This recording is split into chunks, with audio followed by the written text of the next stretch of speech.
Pak Jokowi memberikan saya tugas yang berat dan penting untuk secepatnya melaksanakan digitalisasi di dunia pendidikan agar anak Indonesia tidak ketinggalan dalam era digital. Saya diberikan amanah untuk membangun platform teknologi, untuk membantu kepala sekolah, membantu guru dan murid mengenal dunia baru pembelajaran di era teknologi. Keberatan pribadi dan tim penasehat hukum saya sama-sama menyampaikan keberatan bahwa surat dakwaan yang ditujukan kepada saya mengandung kekeliruan yang mendasar. Oleh karena itu, saya memohon kepada Yang Mulia Majelis Hakim agar hal-hal yang saya sampaikan dalam nota keberatan pribadi ini berkenan untuk diperiksa, dipertimbangkan, dan diputus sebagai satu kesatuan dengan hal-hal yang disampaikan oleh penasehat hukum saya. Majelis Hakim yang mulia, Jaksa Penuntut Umum yang terhormat, dan hadirin sidang yang saya hormati. Saya pertama ingin bersyukur kepada Allah Subhanahu wa Ta'ala atas semua berkah yang diberikannya dalam hidup saya. Saya dilahirkan dari dalam keluarga pejuang anti korupsi. Dari kecil saya disuruh orang tua saya duduk di meja makan, mendengar aktivis-aktivis anti korupsi berdebat mengenai arah negara kita. Dari orang tua saya belajar nilai-nilai kebangsaan yang berdasarkan integritas. Tapi saya juga sangat beruntung. Keluarga saya mampu mengirim saya kuliah ke luar negeri. Tetapi setiap kali saya lulus, baik S1 maupun S2, saya langsung kembali ke tanah air. Walaupun banyak kenyamanan yang bisa saya dapatkan berkarir di luar negeri, Indonesia selalu menarik saya kembali.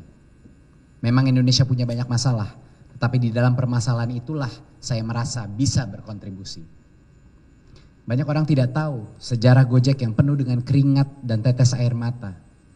Saya mengunjungi puluhan pangkalan ojek hanya dengan bekal traktir kretek dan kopi. Saya berupaya meyakinkan mereka bahwa ada cara yang lebih baik untuk meningkatkan nafkah mereka. Orang menertawai saya di awal perjalanan Gojek, menuduh ojek tidak bisa dipercayai, tidak profesional. Tapi bertahun-tahun saya pantang mundur dan terbukti ojol sekarang menjadi pilar ekonomi Indonesia. Gojek menghidupi lebih dari 3 juta masyarakat Indonesia pada saat ini, baik driver maupun UMKM. Saya tidak mendirikan Gojek untuk memperkaya diri. Saya mendirikan Gojek karena saya melihat potensi ekonomi dari teman-teman ojek yang tidak dilihat orang lain. Sama juga perspektif saya dengan sistem pendidikan di Indonesia. Saya melihat potensi besar memperbaiki sekolah-sekolah di Indonesia yang berpuluhan tahun stagnan dan tidak mengikuti perkembangan zaman. Saya sedih melihat kualitas sekolah kita ketinggalan dari negara-negara berkembang lainnya. Orang tua saya selalu mengingatkan saya dari kecil, Nadim, jangan lupa, kesuksesan tidak ada artinya tanpa pengabdian. Dan inilah yang menjadi dasar pertimbangan saya saat saya ditawarkan amanah menjadi Mendikbud. Hampir semua orang di sekitar saya membujuk saya untuk menolak jabatan tersebut.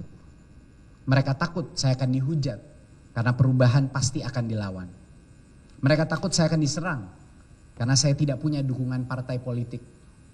Mereka bingung kenapa di puncak kesuksesan saya di bisnis, saya mempertimbangkan suatu jabatan yang sudah pasti merugikan saya secara finansial dan reputasi. Tetapi saya menerima amanah tersebut karena satu alasan. Negara memanggil. Generasi penerus bangsa memanggil. Menolak artinya menutup mata terhadap krisis pendidikan yang melanda negara kita. Majelis Hakim yang mulia, Jaksa Penuntut Umum yang terhormat, dan hadirin sidang yang saya hormati. Selama 5 tahun saya mengabdi sebagai menteri, kekayaan saya menyusut.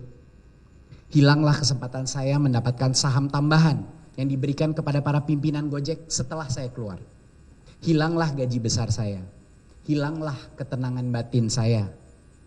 Sebagai menteri termuda, saya merasa kecil hati melihat menteri lainnya dengan anak-anak yang sudah dewasa, dengan mudah menjadwalkan rapat sampai malam, sowan ke berbagai tokoh, membangun dukungan politik. Dengan 3 putri balita saat itu, saya harus pulang setiap malam, makan bersama mereka, membacakan buku, dan tidur di kamar anak sampai mereka pulas tidur. Saya harus belajar menjadi ayah dan menteri di saat yang bersamaan. Dalam kementerian, saya harus belajar dari nol lagi. Menghadapi hutan belantara birokrasi dan politik yang saya tidak kuasai.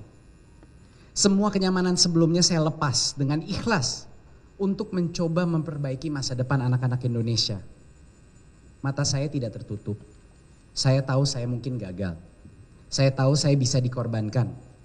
Tapi itulah resiko perjuangan.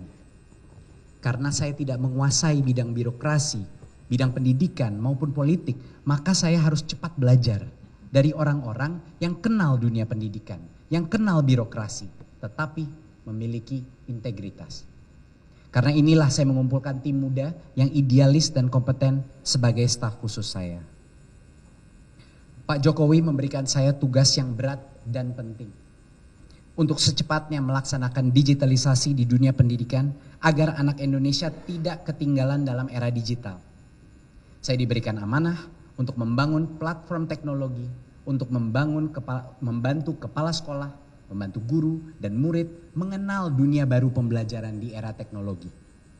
Karena sosok saya, anak-anak muda dari sektor teknologi mau bergabung, mau mengabdi kepada negara untuk membangun teknologi pendidikan.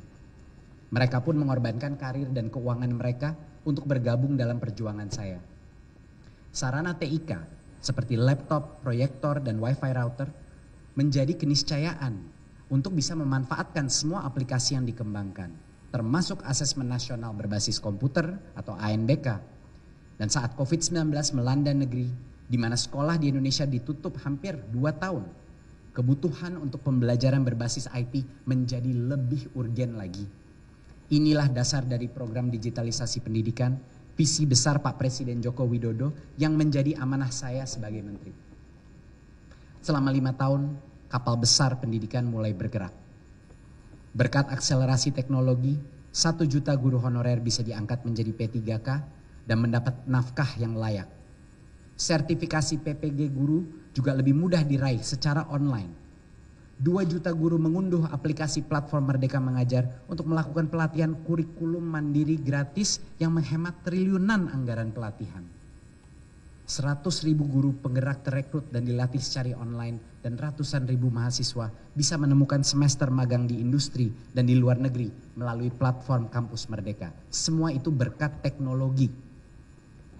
Tetapi beda tipis perbedaan antara idealisme dan kenaifan. Yang terbukti dari kasus ini adalah saya lengah dalam mengantisipasi adanya resistensi terhadap perubahan.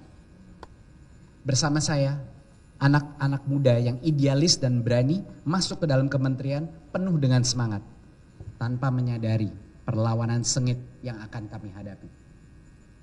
Ternyata dengan mengutamakan transparansi dan teknologi, banyak sekali pihak lama merasa dirugikan, merasa terancam.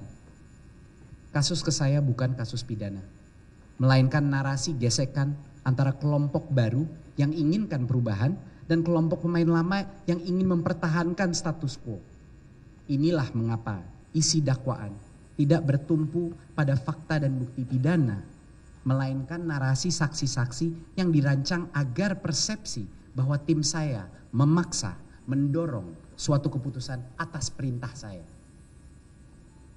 Jangan sampai persidangan ini menjadi perdebatan subjektif dan ketidaksukaan terhadap kepribadian seseorang yang berpotensi menjadi pengalihan dari isu utama yang dipertanyakan masyarakat.